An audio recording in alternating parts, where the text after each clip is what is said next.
Time isn't working the way it should anymore. Realities are bending. Bosses we killed some years ago, some lifetimes ago, are clawing their way back into existence. Not just with Elden Ring, but from every corner of the FromSoft multiverse. This isn't just fan service, this is a convergence, a collapse. And in the darkness, something is puppeteering it all, pulling gods, beasts, and forgotten nightmares back into the world. Today we're breaking down every confirmed and rumored returning boss in Elden Ring NIGHTREIGN, from the throwaway nobodies to the heavy hitters, like the Gaping Dragon, Freja, and the God King himself, the Nameless King. Let's start with the ones you won't lose any sleep over. Alright, so let's get this out of the way. Not every returning boss is some god tier lore explosion. In fact, a few of them feel like FromSoft said, hey, remember that guy you steamrolled in 2022? What if we gave him a dramatic rematch he absolutely didn't earn? First up, Godric the Grafted, the original Frankenstein of Limgrave. He's back, supposedly reforged or reanimated or re-something. I mean, he does have an upgrade, but still screaming about dragons and strength like he's some Twitter bodybuilder who peaked at Planet Fitness. FromSoft is acting like his return is some dramatic encore. It's not. It's a rerun. And unless he fused with Radagon's eyebrows or some shit, I'm not interested. Then there's Estelle, the Voidborn, the cosmic crustacean himself. Yeah, apparently we needed another space bug, some gravity beams, some floating temper tantrums, but this time he's got the suffix Voidborn. Fancy! FromSoft really saw this guy's geometry and said, fuck it, let's do it again, and everyone loved this fight. And of course, how can we not mention the Tree Sentinels? They're back. Again. Mounted Golden Boy still doing 360 no-scopes with halberds, and Poise breaking everything in sight. It's as if FromSoft ran out of mini-boss ideas and said, just send in the horse cops. But the real kicker here, guys, they decided to go all in on the Soldier of Godric gimmick. You know, the guy, the tutorial joke boss who lasted about 12 seconds, just like your dad, on your first playthrough? Well, now we're getting a whole army of nobodies like him, each with a name and a title, expected to be ambushed by Sir Devil of the Broken Helm or Knight Champion Gelmorn, both sounding like they were drafted from the reject pile of Roundtable Hold. It's a parody, and they know it. It's like FromSoft is daring us to take them seriously. Oh, and yeah, Margit is back as an invader boss. You'll be out in Limville minding your own business, possibly killing some random guy for the 14th millionth time. And then, out of nowhere, pops everyone's favorite gymnastic fuckstick for funsies. Cool, great, can't wait to waste 5 Estus on a cutscene. But all that, all those bosses, they're just noise. The real story, the real danger, lies deeper, because not every boss returning to NIGHTREIGN is here to be mocked. Some of them are here to reclaim their throne. If the first few boss returns felt like FromSoft recycling assets, this next one slams the brakes and screams, pay attention! The Centipede Demon. Yeah, that molten abomination from the bowels of Lost Izalith and Dark Souls 1 is coming back. But it's not the same. Not really. What we're seeing in NIGHTREIGN is a corruption of a corruption. Something older than fire. Something reanimated by a force far more insidious than chaos. Back in Dark Souls, the Centipede Demon was a byproduct of the Witch of Izalith's failed experiments to recreate the first flame. It wasn't a planned creation, it was a cursed accident. Born in agony, forged in lava, barely conscious, just flailing and burning in a realm already doomed. But in NIGHTREIGN, this demon doesn't stumble, it hunts, it follows. In leaked gameplay, we see it emerging not from fire, but from shadow, appearing like Tolkien's Balrog in a mass of smoke and fire from the void. Its body is different, sleeker and tighter, however still with its ability to lose parts that will attack you as extra enemies. And that's the key, this isn't the Centipede Demon coming back by accident. It's been called back. The Night Lord didn't resurrect it out of nostalgia, he pulled it across time, across timelines, from a distant world entirely, forged in the dying fires of Izalith and dragged into the Age of Shadow. Think about what that means. The Night Lord, whatever or whoever he is, has the power not to just revive bosses, but to reach through broken timelines and extract them, altering them, weaponizing them. The Centipede Demon isn't the first of its kind in NIGHTREIGN. It might be a prototype for something worse. If Chaos Demons, which were once bound to fire and lost, can be warped by night, what else can be pulled from the ashes of old timelines? And speaking of things clawing their way out of ancient depths, there's one creature whose hunger spans dimensions. A beast whose very existence was a mistake of gods and dragons. It's not crawling through the sewers anymore, it's rising. The Gaping Dragon is next. You remember this one. The Gaping Dragon, the grotesque, malformed beast that haunted the depths of Dark Souls 1. A dragon in name only. A creature whose endless hunger split its own body open into a gaping, ribbed maw. Teeth where its chest should be, wings like decayed sails, and eyes that no longer dreamed. Back then, it was a tragedy, a beast forgotten by its own kind, reduced to crawling in sewers and gorging on the filth of fallen kingdoms, the last echo of ancient dragons warped by its own insatiable greed. But in NIGHTREIGN, the Gaping Dragon has evolved. What we heard, due to the fact that the guy that leaked it did so illegally, so even if I had the early footage, I wouldn't show it. It is not the same bottom-feeding monstrosity from Lord Ron. It's taller, heavier. Its wings have grown torn and feathered, like something dragged out of a celestial crypt. Its maw no longer devours flesh, it absorbs light, swallowing the environment itself, pulling in not just matter, but memory. This isn't just a mutated beast, this is a cosmic wound, a rift in reality shaped like a dragon. And it raises the question, why is it here? The answer again comes back to the Night Lord. In this theory, I'm putting my claim to this one, and hopefully others will respect it if I'm right. The Night Lord isn't simply gathering power, he's stealing pieces of broken timelines, gluing them together in a patchwork realm that defies causality. He doesn't just want dominion over the lands between, he wants control over everything that ever was. And that includes the hunger of the forgotten. The Gaping Dragon was born from the depth of the Dragon Age and the greed of man. What if the Night Lord sees that as an opportunity, not a mistake? What if he's feeding that hunger to devour other timelines whole? Imagine a Gaping Dragon that doesn't just roam sewers, but consumes the ruins of Anorlando, gulps down the corpses of Lothric, maybe even devours echoes of Yharnam. The dragon is no longer just a boss, it's a weaponized void, like a more terrifying version of Gluttony from Fullmetal Alchemist Brotherhood. The Night Lord has no need for loyalty, only function, and there's no function more terrifying than a hunger that can't be stopped. But not all returning bosses are beasts of base instinct. Some return with lineage, with powers passed down, twisted through generations of betrayal, worship, and forbidden knowledge. The spider is watching, and her master soul may still linger. Duke's dear Freja is next. And I apologize if I mispronounced that. You can always tell when something's wrong with a world, when it starts recycling souls, not just people or names, but identities, themes, legacies. And in Dark Souls 2, no creature embodied that better than Duke's dear Freja. The massive twin-headed spider that lurked in the shadows of Sildora. Freja wasn't just some nightmare bug, she was a vessel, a container for the soul of Seath the Scaleless, one of the most tragic, brilliant, and insanely dangerous dragons to ever betray his own kind. When Seath's soul fractured, it didn't vanish, it splintered, scattering into new forms, new lives, and new monsters. Freja was one of those fragments. Not born, not made, but infested. A cage of chitin and hate built around a whisper of Seath's essence.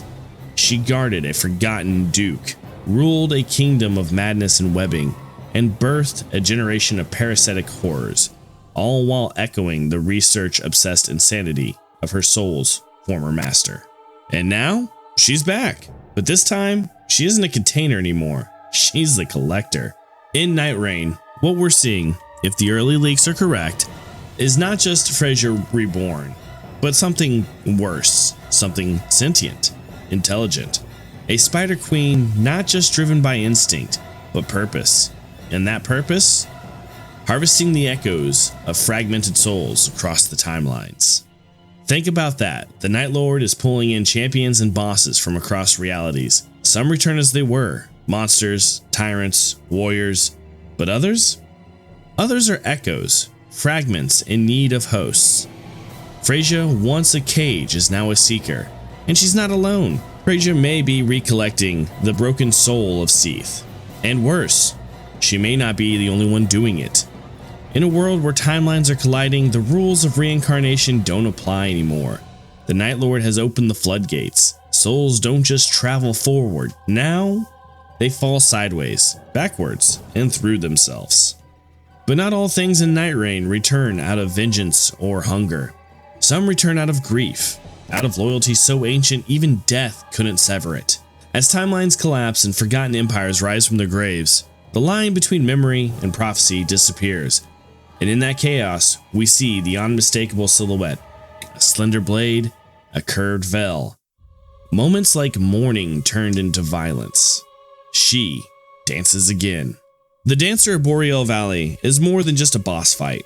She's a haunting, a remnant of twisted rituals that once held the kingdom of Lothric together with ash and secrets. In Dark Souls 3, she was a nameless royal, corrupted, sacrificed, reborn as a blade-wielding wraith to serve a kingdom that had already lost its soul. Her every step was ritual, every slash a eulogy, and when we killed her, it wasn't triumph, it was mercy. Now, she's back, and this time, she chooses to dance. The version we're seeing in NIGHTREIGN isn't just some reused animation or nostalgic callback. This is a transformed avatar of sorrow and memory. Her flames no longer burn with embers, but with pale silver frost, a shadow flame, rumored to freeze the air before it ignites. Her swords, no longer twin blades, but curved fragments of dimensional glass, trailing echoes behind each swing. And here's the terrifying part. She's no longer bound to Boreal Valley. In fact, it may never have existed in this timeline, because this dancer doesn't belong to a single kingdom anymore. She belongs to the Night Lord. Our theory, the Night Lord isn't just resurrecting these fallen legends, he's recruiting them, taking those broken by time, those who once danced at the edge of flames, and binding them to his will with shards of forgotten oaths. The dancer once served a silent throne, now she serves the dark. Think about what that means for the battlefield, for the tone of this game. We're not just fighting monsters, we're battling lost memories, corrupted by a god who doesn't respect history, only what it can be turned into.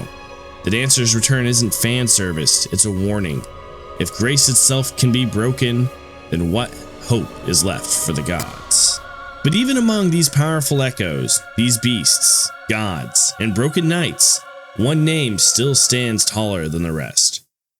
A god of storms, a warrior who fought dragons, and then became more terrible than any of them. One soul the Night Lord didn't resurrect, but had to bargain with. The Nameless King returns. And what that means for the lands between is almost too large to grasp. There are bosses, and then there are forces. The Nameless King isn't just a returning boss, he's a god killer, a storm incarnate, a legend whose name was erased by Gwyn himself, not because he failed, but because he chose to rebel, to stand beside the dragons his father spent an age trying to destroy. In Dark Souls 3, finding him was a test. Fighting him was an ordeal. Beating him? A moment that changed your understanding of power in the entire FromSoft pantheon. And even then, it never felt like he truly died. No loot drop could contain that kind of presence. No soul description could explain the weight of his silence. Because beings like the Nameless King don't die, they wait. And in NIGHTREIGN, he's finally stepped back into the storm. Let's talk theory. Everything we've been seeing, the Freja, the Centipede Demon, the Gaping Dragon, the Dancer, all these returns point to something bigger, something orchestrated. The Night Lord isn't summoning souls at random, he's collapsing timelines, fusing the Age of Fire, the Age of Dark, the Painted Worlds, the rot-riddled legacies of Elden Ring, all of it into a singular dying realm shaped by his will. And amidst this entropy, there's only one being powerful enough to stand untouched by time itself, the Nameless King. His realm isn't on the map. His presence isn't announced with fanfare. He descends on wings of storm, lightning cutting through ash, silence broken only by the fury of the wind. He's not coming back as a mid-tier god or a cool reference. He's coming back as a challenger to the very fabric of NIGHTREIGN's world. The Nameless King may be resisting the Night Lord, like he once did to his father's own designs. Or worse, the Night Lord may be trying to use him, not as a soldier, not as a pawn, but as a symbol, to show that even the strongest, most ancient defier of gods now bends to his will. If that's true, if the Night Lord has the power to pull the Nameless King from the skies and reforge his legend into a weapon, then this isn't just simply a new game anymore. It's FromSoft rewriting the entire hierarchy of their universe. So there you have it. The timeline is breaking, the past is devouring the present, and the Night Lord is the hand pulling the strings, resurrecting the mightiest bosses FromSoft ever created. Not just to honor them, but to bend them into nightmares. And if this theory is right, we haven't seen the last return. Not by a long shot. So if you're hyped for this level of deep dive analysis, speculation, and full-on timeline meltdown, drop a like. Hit that subscribe button and ring the bell so you don't miss a single lore breakdown as we count down to the release of NIGHTREIGN. Remember, not all legends die. Some just wait for night to rise. Now that the video is over, I'd like to thank our members. At the Tarnished level, we have B Walker 8732 and B Sand. At the Demigod level, we got Dead by Gaming, Jack DeVoice, The Real Johnny Boy, Arrow, Star Scourge Danny Boy, Daniel Ingalls, Wirt, Eric Honenberg, Neon Prime, Philip Guerrero, Dark Sun Romulus, Kid Doom 804, Mecha, Sinjik 7, Zeke, Stems and Seeds, Totally Original Studios, Syrup Galaxy, Panda's Eye, Silver Shadow, Calisfer Agratun, Jason Crow, Diaz Gaming, and Mike Hammond. And at the Elden Lord level, we have got Noah. And being joined by Craig Bonin, we finally have our second Elden Lord. And I really do want to say thank you guys for being members of the channel. Seriously. I got to start putting out more members-only content for you people. With all that being said, be good to each other. See you in the next video. Peace. The Kurdu's rising. And the final act. Champions! Welcome! Alas, I am returned to be granted audience once more. The lowly Tarnished, playing as a lord, I command thee, kneel! There's nothing more to say. We're both on the brink, you see. End of story. My blade may break, my arrows fall wide, but my will shall never be broken. May chaos take the world. May chaos take the world. My kind are all of a piece. Pillagers, emboldened by the flame of ambition. Talking true legends, those who would link the fire. Let the sun shine upon this Lord of Cinder. You will witness true horror. Now, rock at it. Burning before our very Yes, beginneth the chill night that encompasses all into fear, doubt, and loneliness.